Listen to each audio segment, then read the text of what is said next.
Hello boss, எல்லாம் எப்படி இருக்கீங்க? நல்லா இருக்கீங்கன்னு நினைக்கிறேன். எஸ், இந்த வீடியோ நீங்க கிளிக் பண்ணி உள்ள வந்தா தெரிஞ்சிருக்கும். சேவிங்ஸ் பத்தி தான் பேச போறோம். பட் இந்த வீடியோ ஆரம்பிக்கிறதுக்கு முன்னாடி 2 டிஸ்க்ளைமர் என்ன தெரியுமா? நம்பர் 1, பேக்ரவுண்ட் கொஞ்சம் அட்ஜஸ்ட் பண்ணிக்கோங்க. ஏன்னா, சரி நான் சும்மா சர்ச் பண்ணிட்டு இருந்தேன் காலைல இருந்து. சரி உங்களுக்கு டக்குனு வீடியோ போடணும்னு சொல்லிட்டு தான் நான் அப்படியே இந்த செட்டப்லயே ஆரம்பிச்சுட்டேன். ஓகேங்களா? 2வது டிஸ்க்ளைமர் என்ன அப்படின்னா, இந்த வீடியோவை ஸ்கிப் பண்ணாம பாருங்க. ஏன்னா, இந்த வீடியோல டோட்டலா உங்களுக்கு வந்துட்டு இப்போ இன்வெஸ்ட்மெண்ட்னா என்னன்னு தெரியாது. சுத்தமா புரியாது. ஆனா எண்ட் ஆஃப் த டே நம்மளுக்கு ஒரு இன்கம் வேணும். ஒரு 5 வருஷம் கழிச்சு பார்க்கும்போது ரிட்டர்ன் தரத்துக்கான என்னென்ன இன்வெஸ்ட்மெண்ட் பிளான்ஸ் இருக்கு. ரொம்ப எளிமையா எக்ஸ்பிளைன் பண்ணியிருப்பேன். ரொம்ப டெக்னிக்கலா போக மாட்டேன். ரொம்ப ரொம்ப காமன் மேனுக்கு, அதாவது ஜென்ரலா ஒரு சேவிங் ஆரம்பிக்கணும் அப்படின்ற ஒரு 10வது 12வது படிச்சிருந்தா கூட புரியும். அந்த அளவுக்கு தான், ரொம்ப டீட்டெயிலா போகாம மேலோட்டமா போக போறோம். சரிங்களா? இந்த வீடியோ ஸ்கிப் பண்ணாம பாருங்க. வாங்க இந்த வீடியோக்குள்ள போகலாம். ஓகேங்களா? ஸோ சேவிங்னு ஆரம்பிச்சாலே முதல்ல எல்லாருக்கும் மைண்ட்ல வர்றது கோல்டு. சரிங்களா? ஸோ நான் ரிசர்ச் பண்ணப்போ கோல்டு தாண்டி நிறைய இருந்துச்சு. நான் என்ன பண்ணேன், இந்த வீடியோ பார்ட் பிரிச்சிருக்கேன். ஒரு சேவிங் மெத்தடா பிரிச்சிருக்கேன். சரிங்களா? ஸோ நான் உங்களுக்கு ஒன்னொன்னா சொல்லித்தரேன். அதுல உங்களுக்கு என்னென்ன ரெக்குவயர்மெண்ட், அதாவது உங்க பட்ஜெட்டுக்கு என்னென்ன சேவிங்ஸ் இருக்கோ அதை நீங்க வந்து சூஸ் பண்ணிக்கலாம். நான் ஒரு 4 விதமான சேவிங் சொல்றேன். அது நல்லா யோசிச்சு பார்த்துட்டு உங்க ரிஸ்க்கு என்னமோ அதை முடிவு பண்ணிக்கோங்க. சரிங்களா? எண்ட் ஆஃப் த டே நீங்க தான் அந்த ரிஸ்க் எடுக்க போறீங்க. ஸோ பார்த்து முடிவு எடுத்துக்கோங்க. ஃபர்ஸ்ட் இன்வெஸ்ட்மெண்ட் பாத்தீங்க அப்படின்னா கோல்டு இன்வெஸ்ட்மெண்ட் தான். ட்ரெடிஷ்னல் வே ஆஃப் இன்வெஸ்ட்மெண்ட் சொல்லுவாங்க கோல்டை. ஏன்னா கோல்டுன்றது எதனால அவ்வளவு முக்கியத்துவம் படுது அப்படின்னு சொல்லணும்னா, கோல்டு ஒரு ப்ரிஷியஸ் மெட்டல். அதாவது இந்த உலகத்துல ரொம்ப கம்மியா இருக்கிறதான ஒரு மெட்டல் தான் வந்து கோல்டு. ஸோ அது இவென்ச்சுவலா ஒரு ஆன்டிக் பீஸ் ஆகவோ இல்ல ஒரு அதிக மதிப்பு உள்ள ஒரு பொருளாவோ மாறுது இவென்ச்சுவலா. ஏன்னா பூமியிலே ரொம்ப கம்மியா இருக்க கனிம வளங்கள்ல அதுவும் ஒண்ணு. ஸோ அதனால அது வந்திருக்கு. சரிங்களா? ஸோ ஓகே, இப்போ இந்த கோல்டில் நம்ம காசு போடலாமா போடக்கூடாதா, இது வந்து யாருக்கெல்லாம் செட் ஆகும் அப்படின்னு பார்த்துடலாம். நல்லா நோட் பண்ணி பார்த்துக்கோங்க. நான் ரொம்ப டெக்னிக்கலாக போகல. ஜஸ்ட் மேலோட்டமா எண்ட் ஆஃப் த டே நம்மளுக்கு எவ்வளோ கிடைக்க போகுது அதை மட்டும் தான் பார்க்க போகிறோம். ஓகேங்களா? ஓகே, அதுக்கு முன்னாடி நான் பார்க்கணும்னா கோல்டை நம்ம எத்தனை வருஷம் ஹோல்டு பண்ண போகிறோம் அப்படின்றது தெரிஞ்சுக்கணும். நான் இப்போ என்ன பண்ண போகிறேன் அப்படின்னா, கோல்டை 5 வருஷத்துக்கு ஹோல்டு பண்ண போகிறேன். இப்போ ஃபார் எக்ஸாம்பிள் எனக்கு வயசு 25ஆகுது. இதான் சேவ் பண்ணுறதுக்கான ஏஜ். முன்னாடியே சேவ் பண்ணியிருக்கணும்.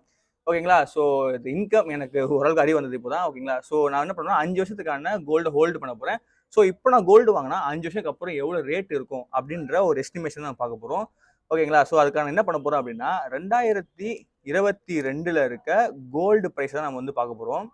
ஓகேங்களா? அதுவும் அந்த ப்ரைஸ் சார்ட்டை பார்க்க போகிறோம். ஓகேங்களா? ப்ரைஸ் சார்ட் படி பார்த்தா இப்போ நான் பார்க்குற ஸ்க்ரீன் உங்களுக்கும் தெரியும். சரிங்களா? ஸோ பார்த்தீங்க அப்படின்னா 2021, 22, 23, 24, அதாவது இன்னி வரைக்கும் கோல்டோட ப்ரைஸ் வந்து 10 கிராமுக்கு எவ்வளோ இருக்குன்னு போட்டிருக்கு. இது வந்து 24 கேரட். சரிங்களா? ஸோ நோட் பண்ணி பார்த்துக்கோங்க. 2021ல் 24 கேரட் கோல்டு, அதாவது பியூர் ஃபார்ம் ஆஃப் கோல்டு 48,720 விற்றுருக்காங்க 10 கிராம். ஓகேங்களா? அதுவே 2022ல் படிப்படியாக ஏறி கிட்டத்தட்ட வந்து 4,000 ரூபாய் எக்ஸ்டெண்ட் ஏறி 52,000 விற்றுருக்காங்க.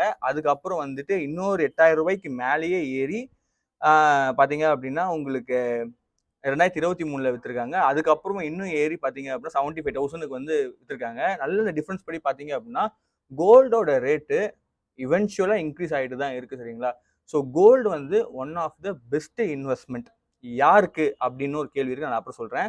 ஸோ உங்களுக்கு வந்துட்டு எனக்கு வாழ்க்கையில் அதிகமாக ரிஸ்க் இருக்கக்கூடாது, ஆனால் உங்களுக்கு ரிட்டர்ன் வரணும் ஆசைப்படுறவங்க கண்டிப்பாக இந்த கோல்டு ரிட்டர்ன்ஸை நீங்கள் வந்து பார்த்து தான் ஆகணும். அது மட்டும் இல்லாமல் நீங்கள் கோல்டு பை பண்ணுறதுக்கு முன்னாடி 3 விஷயங்களை ரொம்ப ரொம்ப கவனமாக வச்சுங்க. சரிங்களா? ஸோ இப்போ நம்ம பார்த்துட்டு இருக்க தரவுகள் எல்லாமே வந்து பார்த்தீங்கன்னா 2021லேருந்து 24 வரைக்கும் இருக்க கோல்டோட ரேட் இன்க்ரீசிங் டேட்டா. அது எல்லாமே 24 கேரட் கோல்டு. ஓகேங்களா?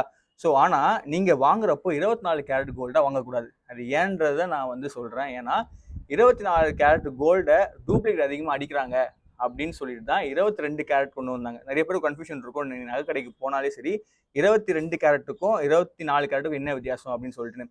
24 வந்து பியூர் கோல்டு. சரிங்களா? அதில் வந்து எந்த விதமான கலப்பும் கலந்துருக்க மாட்டாங்க. 99.9% கோல்டு. நீங்கள் எப்படி தங்க சுரங்க வந்து கோல்டு எடுக்கிறாங்களோ அப்படி உங்க கையில் கொடுத்துருவாங்க. ஓகேங்களா?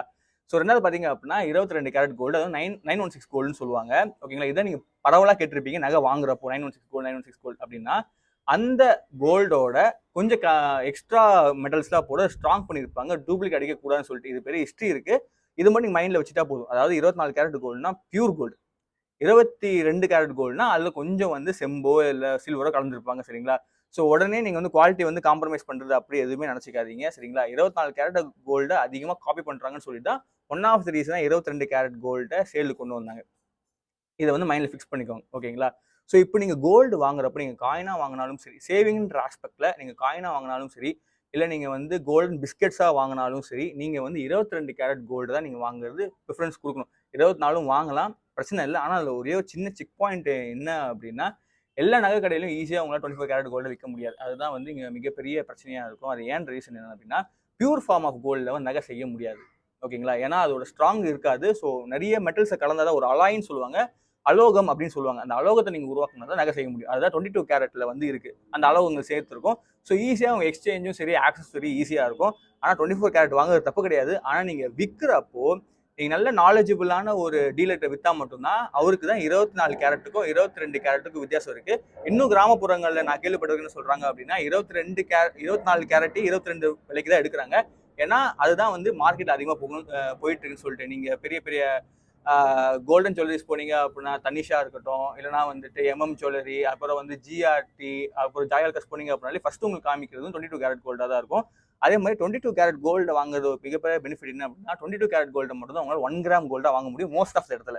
சில இடம் 25 கேரட் கொடுக்குறாங்க 1 கிராம் கோல்டா. ஏன்னா எனக்கு கோல்டு வேணும் அண்ட் பட்ஜெட் டைட்டாக இருக்கவங்க இருக்கிறதுல மினிமம் தான் போவாங்க. சரிங்களா? ஸோ வந்து 1 கிராம் கோல்டு வாங்குறது ரொம்பவே வந்துட்டு நல்ல விஷயம். என்னால் முடியாதுன்ற பட்சத்தில் இப்போ நீங்கள் வாங்கினீங்க அப்படின்னா ஐ மீன் முழுசாக ஜிஎஸ்டி சேர்த்து, அதாவது 3% ஜிஎஸ்டி நகைக்கு நீங்கள் வந்து பார்த்தீங்க அப்படின்னா கோல்டுக்கு போட்டிங்கன்னா நீங்கள் இப்போ விலைக்கு வந்து 6,950 வித்துட்டு இருக்கு. ஸோ நீங்கள் போட்டிங்கன்னா 7,020 வாங்கியிருப்பீங்க. ஓகேங்களா? ஸோ இதுதான் கோல்டு. ஓகேங்களா? ஸோ இதில் நீங்கள் முக்கியமான பார்க்க வேண்டிய ஒரு ரீசன் என்ன அப்படின்னா, நீங்கள் சேவிங்ன்ற ஆஸ்பெக்டில் மறுபடியும் போகிறீங்க அப்படின்னா நீங்கள் கோல்டை வைக்கக்கூடாது. ஐ மீன் வட்டிக்கு வைக்கக்கூடாது. நீங்கள் ஒரு அர்ஜென்ட் ஆபத்துக்கு கொடுத்து இருக்கக்கூடாது. ஏன்னா சேவிங்ஸ் அப்படின்னா அது உங்களுக்கு பாரமாக இருக்கக்கூடாது. அதுதான் சேவிங்ஸ். சரிங்களா? ஸோ நீங்கள் வாங்குறப்போ நகையாக வாங்கக்கூடாது, கோல்டு காயின்ஸ் இல்லை பிஸ்கெட்ஸாக நீங்கள் வாங்குறது தான் நல்லது. ஏன்னா கோல்டு காயின்ஸுக்கும் சரி பிஸ்கெட்ஸுக்கும் சரி செய்கூலி சேதாரம் கிடையாது, ஜஸ்ட் ஜிஎஸ்டி மட்டும் தான் ஆட் ஆகும். ஸோ உங்கள் கோல்டோட ஃபுல் ஒரு பொட்டன்ஷியல் கிடைச்சிடும். ஸோ நீங்கள் வாங்கும் போது சரி விற்கும் போதும் சரி, அதாவது நீங்கள் வாங்குறப்போ 3% ஜிஎஸ்டியோட வாங்குவீங்க, விற்கும் போது 2% கழிப்புன்னு சொல்கிறாங்க. அது எந்த அளவுக்கு உண்மை தெரியல, நான் இன்னும் விற்கலை. ஓகேங்களா? ஸோ சம் அமௌண்ட் போகும். சரிங்களா? ஸோ அதனால சொல்கிறோம் 5 இயர்ஸ் ஹோல்டு பண்ணிங்கன்னா சம் அமௌண்ட் கழிச்சாலும் உங்களுக்கு நல்ல ஒரு ரிட்டர்ன்ஸ் கிடைக்கும். ஸோ நீங்கள் அப்படி இருக்க ஒரு பர்சன் வந்து 22 கேரட் கோல்டு காயின்ஸோ பிஸ்கெட்ஸோ வாங்குறது நல்லது. அதே மாதிரி நீங்கள் சேல் பண்ணுறப்போ நீங்கள் விற்கிறது தான் ஒரு பெட்டர் ஆப்ஷனாக இருக்கும். தயவுசெய்து வச்சிடாதீங்க, விற்றுருங்க. ஐ மீன் நீங்கள் வைக்கவும் செய்யலாம், நீங்கள் லோனுக்காக நகை லோனுக்காக வைக்கலாம். பட் ஸ்டில் இப்படி செய்கிறது வந்து உங்களுக்கு ரொம்ப ஒரு கன்வீனியன்டான வேயாக இருக்கும் சேவிங்ஸ்ன்ற ஆஸ்பெக்டில். ரெண்டாவது, கோல்டு பாண்ட்ஸ் வந்துட்டு வாங்கக்கூடாது. ஓகேங்களா? சரி, நீங்கள் கோல்டு பாண்ட்ஸ் வாங்கினீங்க அப்படின்னா இந்தியாவில் கஸ்டம் சார்ஜஸ் போடலன்னு சொல்கிறாங்க. ஆனால் நான் கேட்ட வரைக்கும் நிறைய அனலிஸ்ட் என்ன சொல்கிறாங்க அப்படின்னா அது ஒரு சீட் தான், அவங்க இன்டெரக்ட்லி போடுறாங்கன்ற மாதிரி சொல்கிறாங்க. ஸோ இப்போதைக்கு கோல்டு பாண்ட்ஸ் வேண்டாம், அதே மாதிரி பாண்ட்ஸும் வேண்டாம். பார்ப்போம், லெட்ஸ் சி எப்படி போகுதுன்றது பார்ப்போம். இல்லை நீங்கள் ரிசர்ச் பண்ணுங்கள், உங்களுக்கு என்னோட நாலேஜ் அதிகமாக இருக்கலாம். ஏன்னா நான் ஜஸ்ட் பிகினர் கூட கிடையாது, ஜஸ்ட் அட்வைசர் தான்.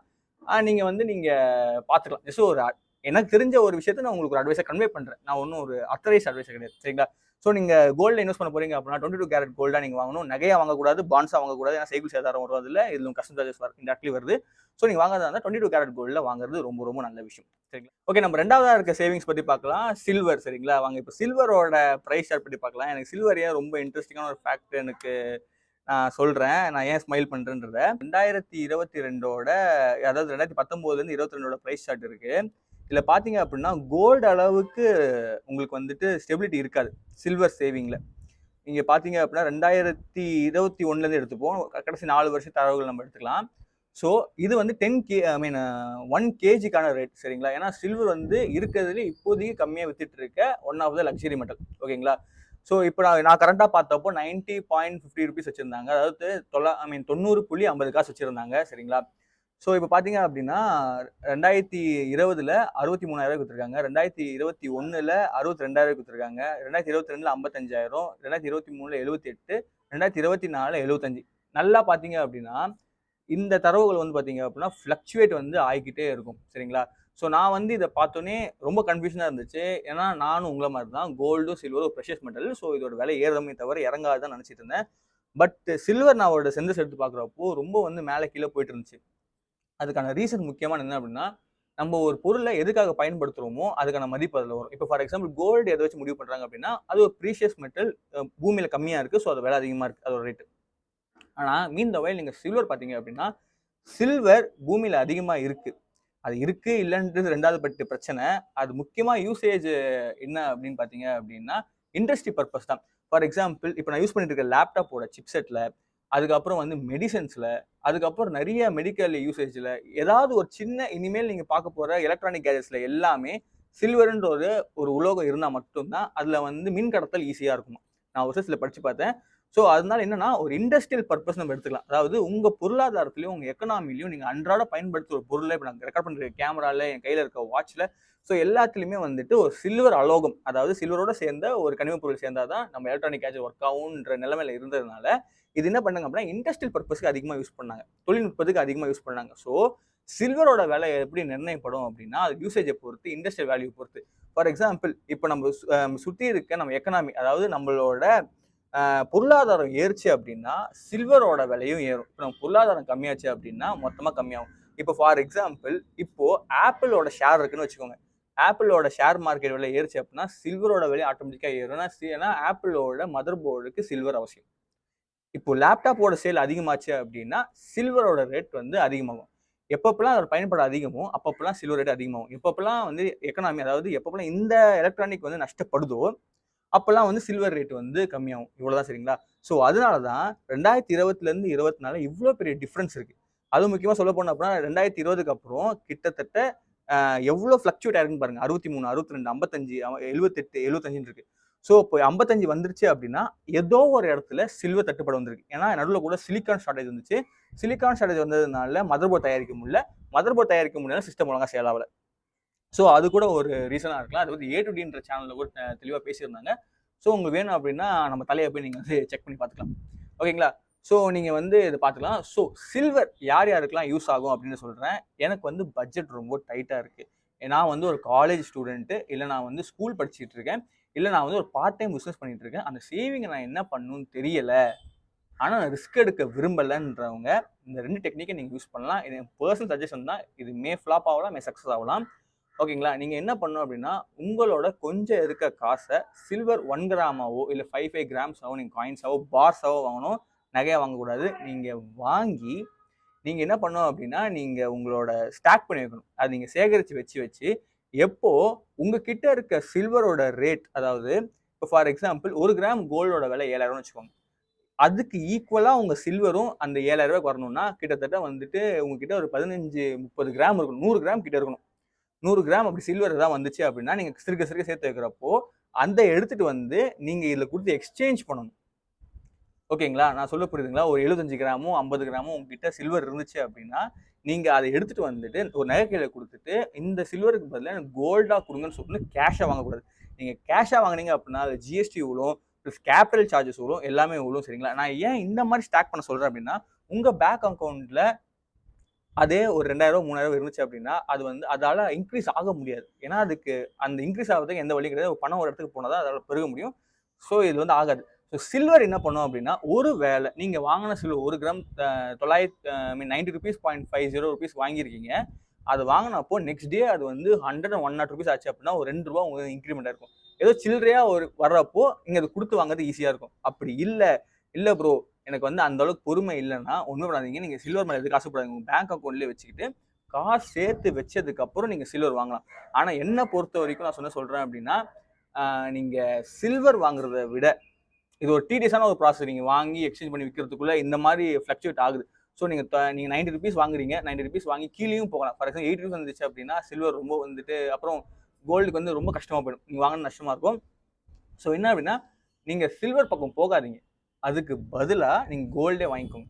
நான் என்ன சொல்கிறேன் அப்படின்னா உங்களால் ரிஸ்க் எடுக்க முடியும் அப்படின்னா நீங்கள் சில்வரில் போட்டு கோல்டு எடுங்க. இல்லை எனக்கு ரிஸ்க் வேணாம் அப்படின்னா ஒன்றுமே பண்ணாதீங்க. டீசெண்டாக உங்கள் பேங்க் அக்கௌண்ட்லேயே வச்சுக்கோங்க. நம்ம இந்துஸ்லாண்ட் பேங்க் அவங்களாம் என்ன சொல்கிறாங்க அப்படின்னா இயர்லி ஆர் குவார்டர்லி வந்து 5% 6% வட்டி போடுவாங்க அந்த பணத்துக்கு. ஸோ அதுலேருந்து உங்களுக்கு ஒரு கணிசமான ஒரு அமௌண்ட் கிடைக்கும். அதான் சொல்லி ஸ்ட்ரிக்ட் பட்ஜெட்டில் சொல்கிறேன். ஸோ கிடைக்கும். அதை வச்சு நீங்கள் வந்து கோல்டாக வாங்கிக்கலாம். இது வந்து பெஸ்ட்டாக இருக்கும். ஸோ வந்து நானும் உங்களை மாதிரி சில்வர் வாங்கலாம் தான் போனேன். பட் ஸ்டில் நகை கடைக்காரன் கொஞ்சம் அட்வைஸ் பண்ணாரு, நீங்கள் வந்துட்டு கோல்டாக வாங்கிக்கோங்க, அது உங்களுக்கு யூஸ்ஃபுல்லாக இருக்கணும். நான் வந்து கோல்டாகவே சூஸ் பண்ணி எடுத்துக்கிட்டேன். ஓகேங்களா? ஸோ இப்போ தான் நான் வந்து ஆரம்பிக்கிறேன். சரிங்களா? ஸோ கோல்டா சில்வராக வந்தால் கோல்டை இன்வெஸ்ட் பண்ணுறது ரொம்ப நல்லது. அதே மாதிரி பணம் வீக்கம்னு ஒரு கான்செப்ட் இருக்கு. அந்த பணம் வீக்கத்தை பற்றி லேட்டராக இன்வெஸ்ட்மெண்ட் சொல்கிறேன். அப்போ உங்களுக்கு தெளிவாக புரியும். சரிங்களா? சரி வாங்க அடுத்த இன்வெஸ்ட்மெண்ட் பார்க்க போகலாம். எஸ், 3வது இன்வெஸ்ட்மெண்ட் என்ன அப்படின்னு பார்த்தீங்க அப்படின்னா எல்லாருக்குமே தெரிஞ்ச ஷேர் மார்க்கெட் தான். நான் ஏன் இதை வந்து ஒரு இன்வெஸ்ட்மெண்ட் அப்படின்னு சொல்கிறேன். சரிங்களா? ஸோ நீங்கள் நல்லா பார்த்தீங்க அப்படின்னா ஒரு பணம்ன்றது ஒரு மண்ணு மாதிரி சரிங்களா. இது வந்து டர்பி ஓனர் சொல்லியிருக்காரு, ஜீன்ஸ் ஓனர் இருக்குல்ல அவர் சொல்லியிருக்காரு. அவரோட கான்செப்ட் படி என்ன அப்படின்னா, நீங்க மண்ணை ரொம்ப டைட்டா புடிச்சீங்க அப்படின்னா இங்கிருந்து கீழே விழுந்துரும். நீங்க மண்ணை நீங்க ரிலாக்ஸ்டா வந்துட்டு விட்டீங்க அப்படின்னாலும் கீழே விழுந்துரும். அதை பதமா புடிச்சு யார் கையாளுறாங்களோ அதை தான் அவங்க வீடா கட்டுவாங்கன்னு சொல்லுவாங்க. ஸோ டர்பி ஓனர் சொன்னது அந்த மாதிரி தான் பணமும் சரிங்களா. நீங்க வந்து ஒரு பேங்க் அக்கௌண்ட்ல வச்சீங்க அப்படின்னா ரூ. 2000 இருக்கும். இப்போ 2000 நீங்க ஃபார் எக்ஸாம்பிள் உங்க பேங்க்ல சேவ் பண்ணி வச்சுக்கோங்க பார்த்துக்கோங்க. 10 வருஷம் கழிச்சு அதே ரூ. 2000 தான் உங்களுக்கு இருக்கும். ஓகேங்களா. ஆனா பணம் தன் மதிப்பை இழந்திருக்கும். புரியல.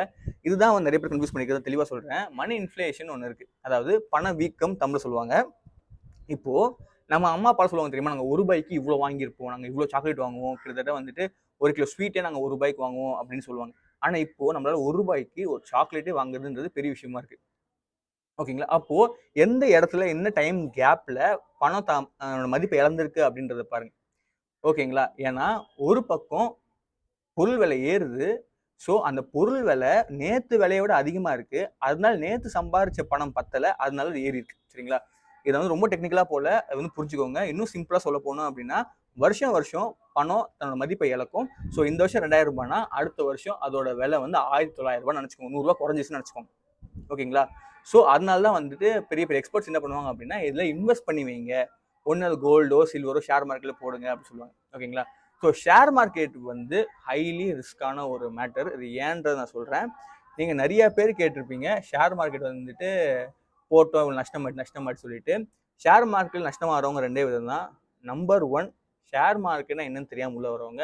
நம்பர் 2 ஷேர் மார்க்கெட்டில் இருக்க ரிஸ்க் என்னன்னு தெரியாமல் உள்ள வரவங்க. ஓகேங்களா. நானும் அப்படிதான் இருந்தேன். சரிங்களா. ஸோ நான் ஷேர் மார்க்கெட்டில் பொறுத்த வரைக்கும் நிறைய விதமான மெத்தட்ஸ் இருக்கு. அதில் ஒன் ஆஃப் த பேசிக்கான ரொம்ப ஈஸியான ஒரு மெத்தட் நான் வந்து சொல்கிறேன். அதில் நீங்கள் பண்ணீங்க அப்படின்னா நீங்கள் ஈஸியாக நல்ல ஒரு ரிட்டர்ன்ஸ் எடுக்கலாம். ஆனால் என்ன வச்சுக்கோங்க, share market is highly risk. So வந்து அதுக்கான பணத்தையும் நான் எப்படி போடணும் அப்படின்றத சொல்கிறேன். ஓகேங்களா. இப்போ நீங்கள் ஒரு பணம் சேர்த்து வைக்கிற மோட்டிவில் வந்துட்டீங்கன்னு வச்சுக்கோங்க. இப்போ நீங்கள் ஷேர் மார்க்கெட் நீங்கள் ஒரு ஆப்ஷன் எடுத்துட்டீங்க அப்படின்னா it's one of the best option to remove the inflation. ஓகேங்களா. அதாவது பண வீக்கத்தை நீங்க வந்துட்டு தாண்டறதுக்கான ஒரு மிகப்பெரிய டூல் வந்துட்டு ஆப்வியஸ்லி ஷேர் மார்க்கெட் தான். ஏன்னு நான் சொல்றேன். இப்போ நம்ம வந்துட்டு ப்ராஃபிட் ஆர் லாஸ் கால்குலேட்டர் நான் வந்து போட்டு காட்டுறேன் பாருங்க. ஏன்னா ப்ராஃபிட் ஆர் லாஸ் கால்குலேட்டர்ல தான் வந்துட்டு உங்களுக்கு எல்லாமே இப்போ வந்து தெரியும். ஏன்னா இப்போ நான் வந்துட்டு இப்போ நான் உங்களுக்கு போடுறேன் ப்ராஃபிட் அண்ட் லாஸ் கால்குலேட்டர் சிஸ்டமில் பார்ப்பீங்க. ஓகேங்களா. நான் என்ன பண்ணுறேன், பைஜூஸோட ப்ராஃபிட் அண்ட் லாஸ் கால்குலேட்டர் எடுத்துக்கிறேன். இப்போ நான் சொல்றேன், நான் வந்து என்ன பண்ணேன் அப்படின்னா டாடா மோட்டார்ஸோட ஷேர் வந்து வாங்கியிருந்தேன்.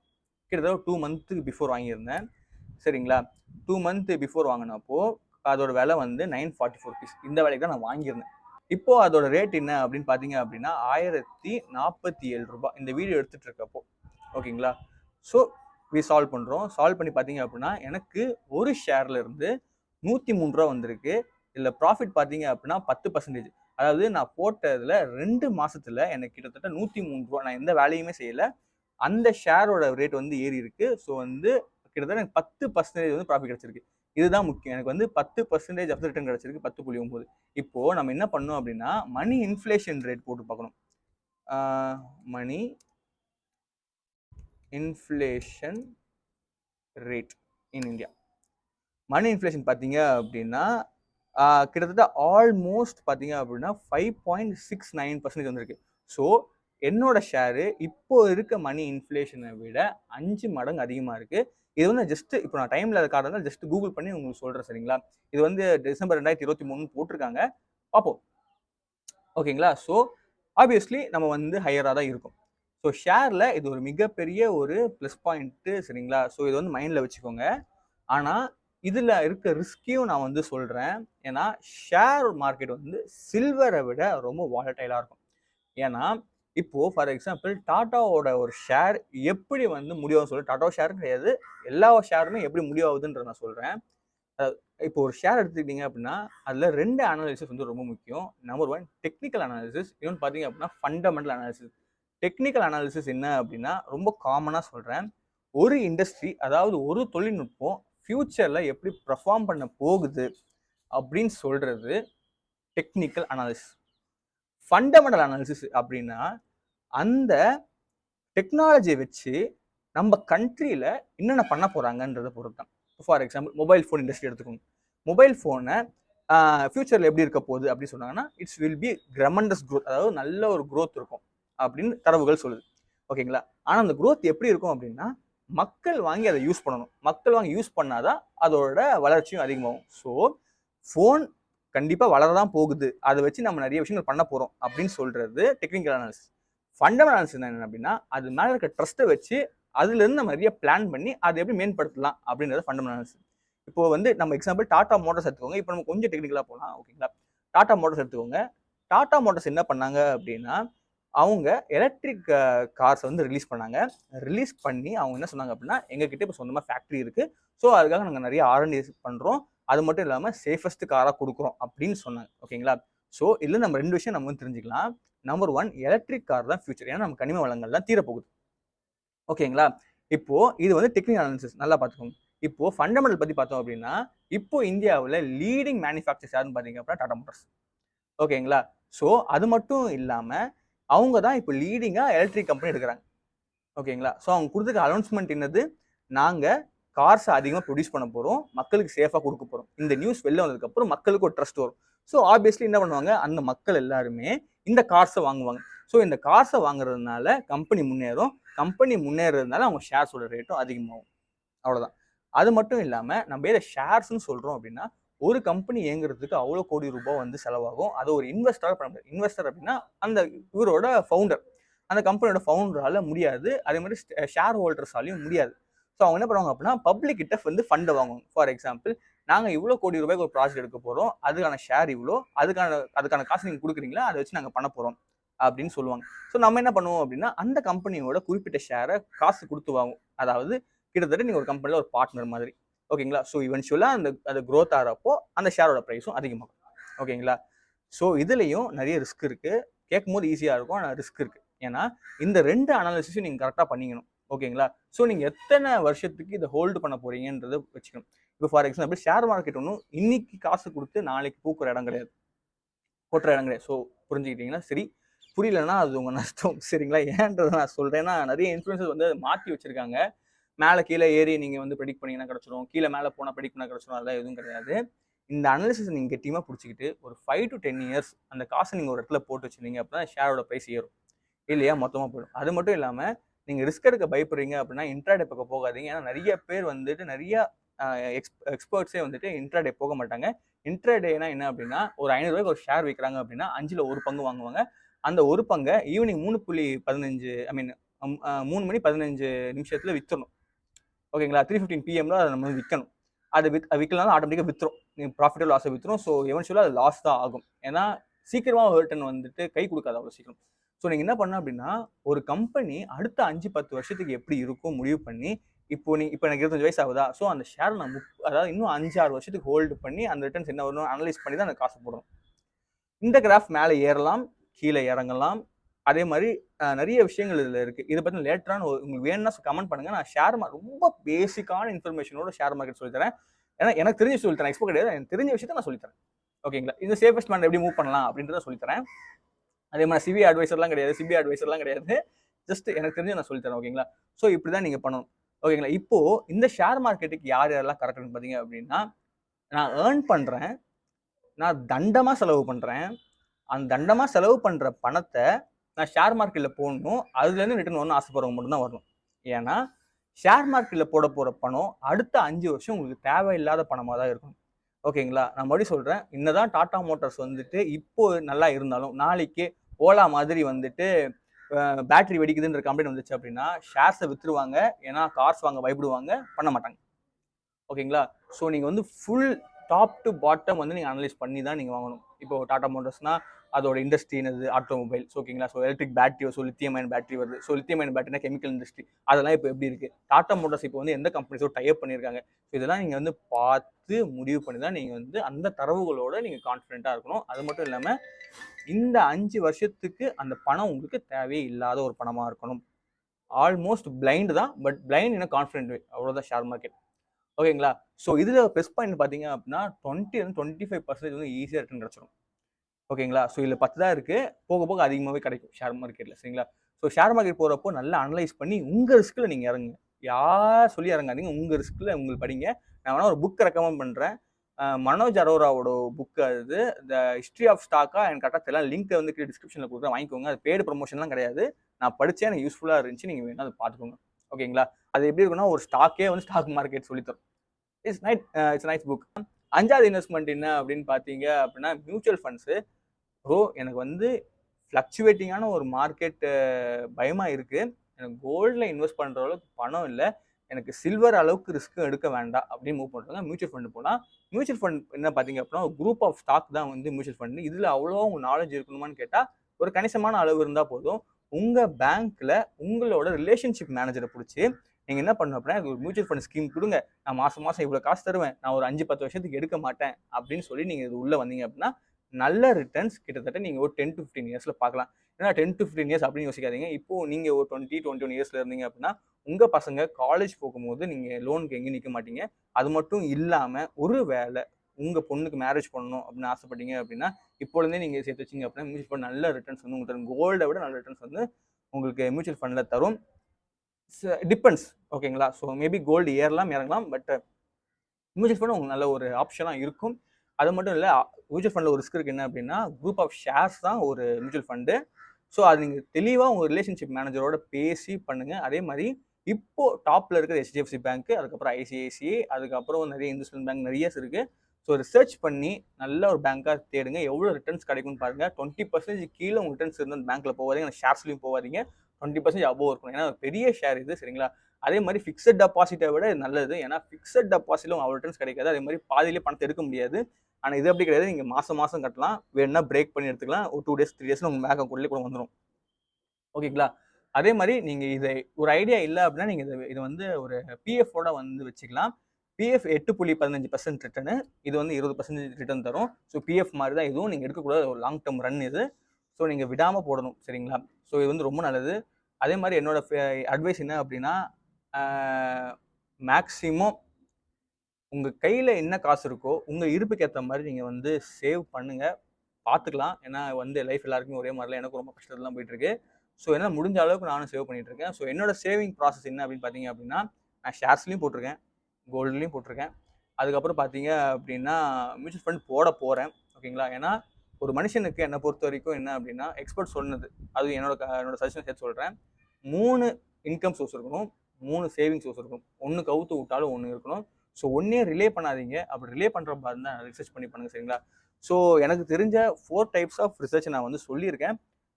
நான் என்ன சொல்கிறேன் அப்படின்னா இந்த 4மே ரிஸ்க் அதிகம் தான். கோல்டு, சில்வர், அதுக்கப்புறம் மியூச்சுவல் ஃபண்டு, ஸ்டாக் மார்க்கெட் எல்லாமே கஷ்டம் தான். நல்லா ரிசர்ச் பண்ணுங்கள். அவங்க சொல்கிறாங்க இவங்க சொல்கிறாங்கன்னு பார்க்காதீங்க. நல்லா படிச்சுட்டு பண்ணுங்க. அது மட்டும் இல்லை, உங்கள் கையில் என்ன காசு இருக்கோ இப்போ சேவ் பண்ண ஆரம்பிங்க. காலேஜ் ஸ்டூடெண்ட்டாக இருந்தீங்கன்னா நீங்கள் இப்போ ஆரம்பிச்சிருங்க.